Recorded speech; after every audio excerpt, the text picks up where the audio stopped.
Dosm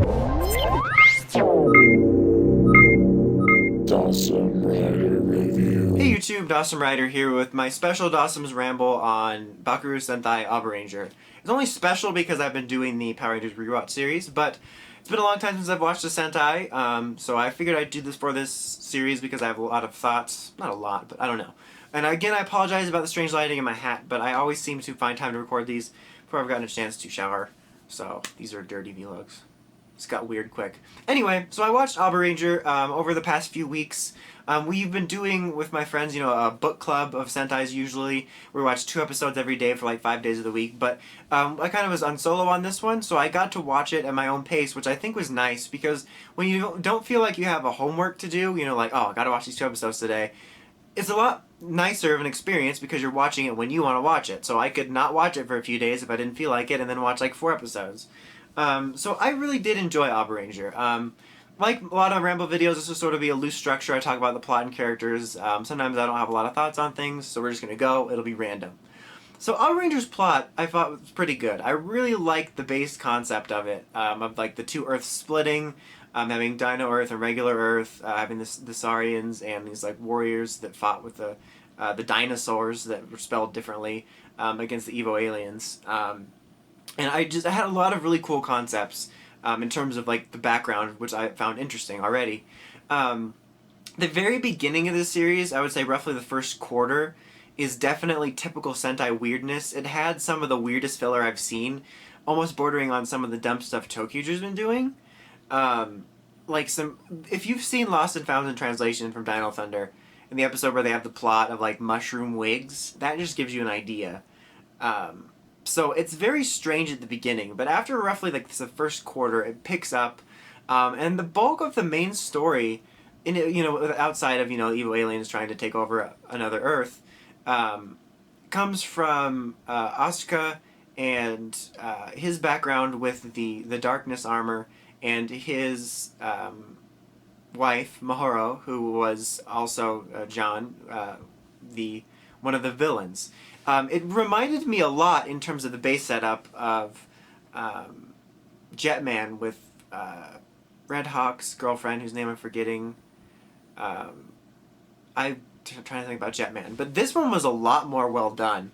In that series, he thought his girlfriend died, and then, sees this girl with her face, and I felt like they didn't do a good job of keeping it in your presence of mind. Like, he would dwell on it 1 episode, and then for like 5 episodes, he'd be like, canoeing, random, stupid Sentai boringness. But in this one, they did a really good job of always keeping that storyline present in your mind and always sort of showing that it was on Asuka's mind, that it weighed heavily on him, that his wife might have died and that she could be John. And it was a huge part of the series, more so I think than the one in Jetman. And I just want to draw that comparison because they're such similar stories, but this one did it so much better in terms of how he was realistically kept in his mind as something important. So that was one of the main storylines through the series, and the other one had to do with Abare Killer, and him being an antagonist and his role as, I cannot pronounce the main bad guy's name worth anything, so I'm going to call him Desmond. But he was like the other part of Desmond that was going to be used to revive him. So that was sort of the main storyline, which I found to be interesting because the main 3 Abarangers were certainly present and got focus episodes, and they didn't feel like they were wasted or anything, but the main storyline had to do with Abare Black and Abare Killer, which was really interesting.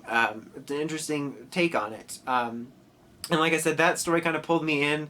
They did a really good job of changing it up, because John had the Armor of Darkness. You sort of find out about how Asuka had it. For a time, he disappears, and he has taken on the armor again and has become sort of wild and is trying to, get rid of it. And Mahoro's back without a memory with them, and then she goes back. And it was a lot of changing styles, and then there was the whole mystery around the kid that Desmond, implanted in her. I wasn't clear at the end whether it was her kid with the main villain or whether he just put his DNA in with her kid with Asuka. Some soap opera stuff going on. But there was a lot of really interesting things that always kept me interested in it, which I guess that's what interesting things do, is keep you interested. And as the series went on, a lot of the dumb filler lessened. Like I said, the first chunk was kind of dumber filler, and they still had the occasional really strange episode, but I thought it kept a pretty good pace of the main plot. Like I said, I'm trying not to go too in depth, just because I might go on a random ramble. But the point is, I really liked it. I liked the backstory. I thought Asuka's past and his relationship with Mahoro was interesting, and the stuff they did with Abare Killer was very interesting, and it had a very satisfying ending. I mean, Whacker Wilson, my favorite character of all time, showed up in the finale, and it was a very satisfying ending, I thought, and I really did enjoy it a lot. Character-wise, so we got Ryoga. I think that was his name. I had a hard time with the names this season for some reason. I don't know why, but he was pretty much the typical sort of loud red. A lot of his story focused around his daughter, which I thought was interesting. He was kind of like her. I don't think he was her biological father, but he was essentially a parent to Mai. Was it Mai? Yeah. And that was an interesting thing. I thought created some interesting dynamics and an interesting sort of perspective for him, which I enjoyed, their little relationship. So a lot of his character focused on his relationship with her, and also his relationship with Abare Killer. They had one of those sort of classic rivalries, I'm going to try to save you type things. And I liked him just fine. I found all the characters really likable. I didn't think like, oh my god, best red ever, top 5 red, but I enjoyed him just fine. Abare Blue, I really liked him because he was a dick. I just kind of like those characters that are kind of not the traditional like goody two shoes, and the main 3 Abarangers. I think Abare Killer might have been the only one that really went through changes. So he didn't go through any enormous amount of changes other than just sort of kind of that typical, the guy starts off as a jerk and he lightens up to the team and stuff. But I did enjoy his character and what he had. Ranru I found was kind of sort of generic female. She did have some stuff to do. Like, it's so weird when I'm talking about the characters themselves because they were pretty generic and I did like them, but I don't have a huge amount to say about what they did because, like I said, a lot of the focus, character and main story-wise, was on the other 2. But for the most part, I did like the main 3 Abarangers. I just don't have a whole lot to say. I'm not the most intelligent person anyway, but I just don't have a whole lot to say. Now we have Asuka, who I really did enjoy. Probably him and Abare Killer are probably tied for my favorite because their stories were so important, I guess. But he was from another Earth, and he was Abare Black, obviously, and he had this sort of interesting backstory with his wife and the fact that he attempted to take on the armor of darkness, which is Zeltrax's armor, which made him go crazy and hurt people, and he felt guilt over that. And I found his story to be very interesting. Just like with the background, and like I said, they kept it. They did a good job of keeping it present in your mind, both his sort of turmoil over his wife and his guilt over what he did with Armor of Darkness on. And I really enjoyed his character and his relationship with the other Abarangers, and I found him to be one of the more interesting things to watch. Now, Abare Killer, I loved Abare Killer. Aside from the fact that his suit's my favorite in ever, I love that suit. I love how he was handled. First of all, I love how his powers were handled because it's stated, because his suit, while it fits in with the others, is kind of drastically different in a lot of ways, and it's revealed that it's a prototype, and then you're like, well, why, if it's a prototype, why can he kick their ass so much?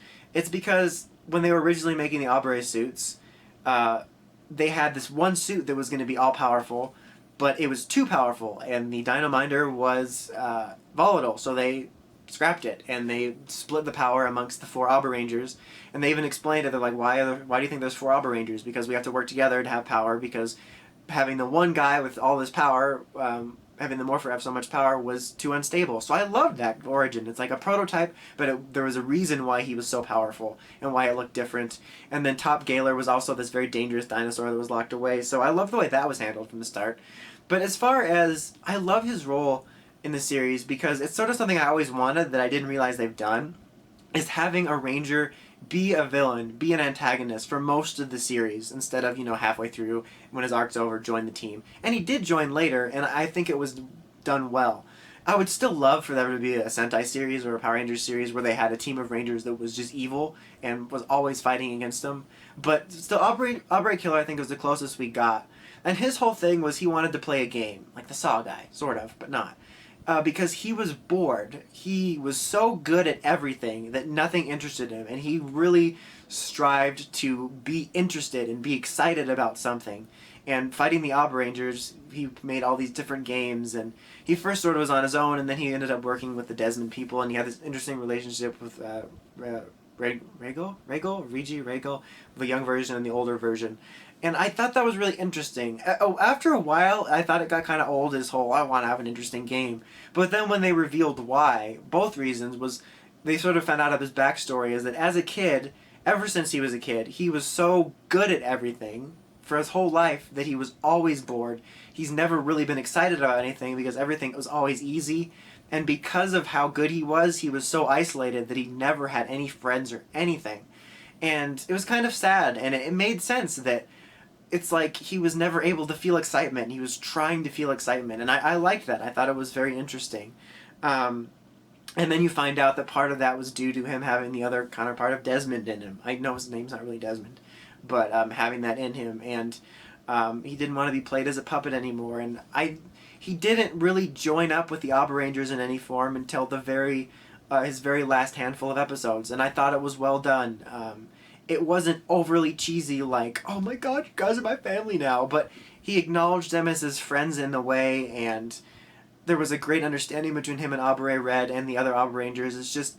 It's hard to describe unless you see it, but I like that it wasn't an overly cheesy team up when they finally got together, but it still felt meaningful, I guess, and right. And I love the way it was done. I like that he was an antagonist for most of the series as like a main villain in addition to the other villains. But then when he did finally join them, it felt right, and he went out. He had I think a good death. When he did something good, and he's just a great character, and I really liked him a lot. As far as villains go, there was Mahoro/John, who was, Asuka's wife, who was essentially lied to about what her husband was doing by Desmond, and then took on the armor of darkness and became evil. And then she was sort of freed by Asuka. Like I said, she kind of went all over the place, and she was pretty interesting. I mean, I guess it could get a little annoying how often things changed, because she was actually with the Abarangers for a while as Mahoro, without memory, and then she went back as sort of a spy. But I found her to be pretty interesting, and I found her much more interesting than Maria, that's her name, from Jetman. A lot more interesting, a lot more going on with her, I felt. So I liked her. The other two main villains really were pretty generic and pretty much just stayed in the base, being generic, almost bumbling villains. And then you had Regal, who was the daughter of... For sure, she was the daughter of Mahoro. Like I said, in the end, it wasn't clear. They made it seem like, and pretty much said, that it was her daughter that Desmond put into her. But then at the end, they're like, I can tell it's Asuka because of the smile. So I think in my headcanon, it was her and Asuka's kid, but they put Desmond DNA in it. Kind of like Falling Skies, Lexi, if you've seen that. You know what I'm talking about. But, yeah, so she was kind of interesting. And then they had like this other counterpart that was like this almost spirit that was around, that was following him around, which was kind of strange, but she was fairly interesting, I guess. Her relationship with Albrecht Killer was interesting. She hung around him as a kid, and she's like, man, if only I had a nice body, you would like me. And then she grew up, or had one of those. Sentai loves to have these like kid or small characters around that all of a sudden then gets older, and then they change their name. Why can you change your name when you get older? I don't understand. But anyway, she was okay and interesting enough. Definitely more interested in the other two main villains. The main Desmond villain was sort of the just generic big bad evil, which was fine because most of the other storylines revolved around the Abarangers or the more interesting villains. And sometimes you just need that generic big bad overhead so you can maybe have some more interesting villains down at the bottom. There was other side characters like Emmy, who... I like that. It's not like my favorite, and she was kind of annoying sometimes, but I did like her. I thought she had a likable presence. I thought her Albere Pig stuff was funny. And I like that her and the older guy, who has a name I can't remember, I'm sorry, they wanted to help. They were actually trying to be Albere Blue and Yellow at the beginning, but they didn't have the right dino guts. But I like that despite the fact that they couldn't become Abarangers, they still wanted to help. There wasn't a whole lot to say about them, but I found them to be just fine, pleasantly fine. I don't think there's too many other characters to talk about, at least that I find worth mentioning. Like I said, I liked Mai's relationship with Albert Red.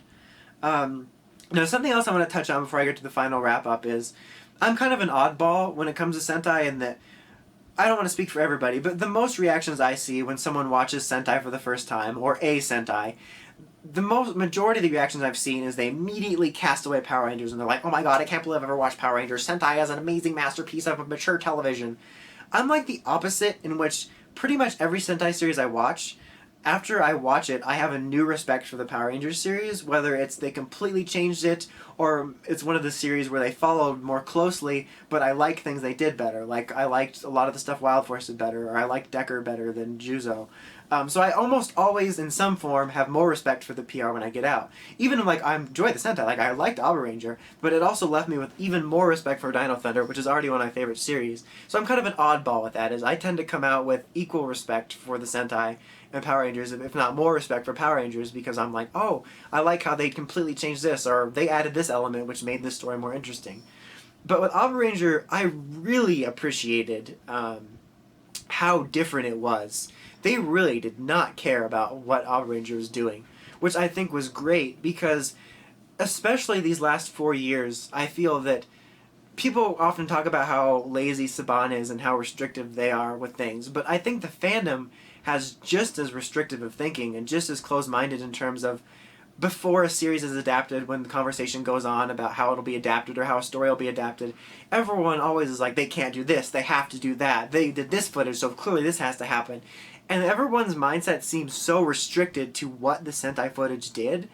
And Dino Thunder and Abaranger is such a great example of they don't have to care. Not only can you film your own footage, but you can work around the footage. You can do what you want. And I think it's a good example of to look at it and say, stop thinking like that because this footage happened or this person did this. Power Rangers doesn't have to or not have to do anything. They can do whatever they want. The main final battle with Reginald, which was an important fight, was the comic book episode in Dino Thunder. It was used as a one-off comic book villain, but she was an important villain throughout the whole series. The two of the main villains that were at the base were used as a two one-off mute villains for the team-up between Ninja Storm and Dino Thunder. The dinosaurs in this series talked. They had personalities, which also was something I enjoyed. I'll talk about that in a second really quick. They completely skirted around all of that. I would have never known. I don't know if there was copious amounts of it, but there was quite a bit of footage of the dinosaurs talking and a bit quirkier stuff that they completely cut around. Just everything about it was so different, and I loved that. And it's not even always... filming your own original footage is a great way to say, we're going to do our own thing. But Dino Thunder was even able to make use of the footage they had and chopping it up and using it right, where it didn't matter what Abaranger did, you could still do what you wanted. So I think that people should think about that more, that just because this certain sequence happened in Sentai or this character was this way, there's no obligation or restriction for Power Rangers to do it because, they just can't get around it. This series was like proof that they can get around it. I thought it was just a whole new respect for it. But anyway, just a random before I get to the wrap-up, because I forgot to mention it. All the dinosaurs had their own unique personalities, and they were like partners to them. Of course, you have like the main three, and then all of the auxiliaries also have their own personalities, which I thought was really well done. It's not like they were all well-rounded characters, but I like how they all had their own distinct personality, and they felt like characters, and they felt like a part of the team and a part of the sort of Abaranger family, which I really liked. I particularly absolutely love Brachio. Brachio Zord was just such a minuscule thing in Dino Thunder. It would just show up, pop out the Zords, go back into the ocean. But he had a huge presence for me in Abaranger. He helped in several fights. He was always talking to Asuka. And, every dinosaur has their little, phrase they say after a sentence. Tira for Tyrannosaurus or Kara for Tricera. And his was bruh. And it's like bra, but the way the sub spelled it, it was BRA, like bra, which could be like a garment. But the way I read it and the way his voice spoke, it was like a surfer, a calm, stoner surfer dude who'd be like, peace is love, bruh. And so, that's the way his personality was, so it really fit the way he would say bra after every sentence, and then with the subs. So, he would always say something encouraging or general advice, which I found to just be really endearing, and I really liked him because he would come out and he'd be like, we have to band together to fight our enemies, bruh. Don't give up on love, bruh. And it was just really entertaining, and like I said, it made him really endearing, and I really loved Brachio for that. But anyway, overall, I found Abaranger to be a very enjoyable series. I'm not sure where it ranks. Wouldn't say it's in my top 5 or anything, but I enjoyed it quite a bit. I thought it had a good backstory, the storylines were interesting, some good characters, and they did a lot right. And it was the most I've enjoyed a Sentai rewatch, or not rewatch because I've never watched it before, but a Sentai backlog watch in a long time. I think the last time I enjoyed it this much for me was Bokenger. So yeah, I can definitely recommend it. Like I said, the first quarter can be a lot of that really dumb Sentai filler, but once you push past that, I found it to be really enjoyable. A really good Sentai series that I enjoyed.